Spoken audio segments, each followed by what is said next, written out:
ప్రభుత్వ పాఠశాలల్లో 100% మంది విద్యార్థులు ప్రతిరోజు పాఠశాలకు హాజరు కావాలని కరీంనగర్ జిల్లా కలెక్టర్ పమేలా సత్పతి సూచించారు.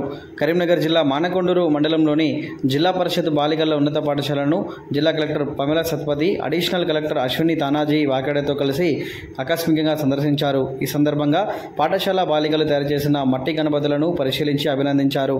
అనంతరం 8వ తరగతి గదిని సందర్శించి విద్యార్థులను పలు ప్రశ్నలు అడిగారు. అప్పటికే తరగతిలో ఉపాధ్యాయులు ఫిజికల్ సైన్స్ బోధిస్తుండటంతో ఆ పాఠానికి సంబంధించిన ప్రశ్నలు అడిగి సమాధానాలు రాబట్టారు. విద్యార్థులతో పాఠాలు చదివించారు. విద్యార్థులు క్రమం తప్పకుండా పాఠశాలకు హాజరయ్యేలా చూడాలని ఉపాధ్యాయులను ఆదేశించారు. తల్లిదండ్రులకు అవగాహన కల్పించి హాజరు పెంచాలన్నారు. మానకొండూరులోని భవితా కేంద్రాన్ని ఆమె సందర్శించారు. దివ్యాంగ విద్యార్థులకు బోధిస్తున్న తీరును పరిశీలించారు. పలువురు విద్యార్థులతో మాట్లాడారు. ఈ నెలలో బోధిస్తున్న అంశాలు, సిలబస్ గురించి ఉపాధ్యాయులని అడిగి తెలుసుకున్నారు. విద్యార్థులకు ఫిజియోథెరపిస్టు, స్పీచ్ థెరపీ సేవలను క్రమం తప్పకుండా అందించాలని ఆదేశించారు. ఈ కార్యక్రమంలో తహసీల్దార్ విజయ్, ఎంఈఓ మధుసూదనాచారి, ఎంపీడీఓ వరలక్ష్మి, భవితా సెంటర్ ఇన్ఛార్జి జ్యోతి,